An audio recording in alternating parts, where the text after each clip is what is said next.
ជំរាបសួរពុកម៉ែមានជាទីមន្ត្រីបាទថ្ងៃខ្ញុំធ្វើបទបង្ហាញប្រភេទរថយន្តសាំយ៉ុងឆ្នាំ03បងប្អូនណាបាទឆ្នាំ03 12កៅអីបងប្អូនបាទម៉ាស៊ីនស្ងាត់ម៉ាស៊ីនស្អាតបងប្អូនបាទនេះសម្រាប់ម៉ាស៊ីនបាទ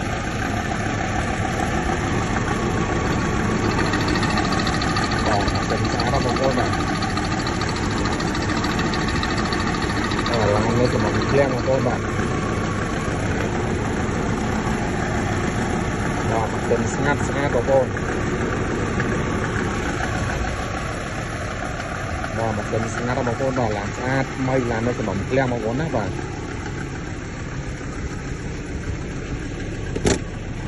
ខាងក្នុងបងប្អូនបាទ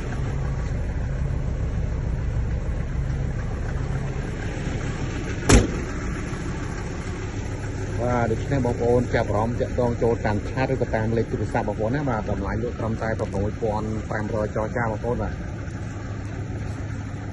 ម៉ាស៊ីនស្អាតកង់ថ្មី4គ្រាប់បងប្អូនបាទឡាននៅសំណុំឃ្លាំងបងប្អូនណាបាទនេះសម្រាប់កង់ថ្មីបាទសូមអរគុណច្រើនបងប្អូនទាំងអស់គ្នាបាទចំណាយពេលទស្សនាវីដេអូរបស់ខ្ញុំបាទសូមអរគុណ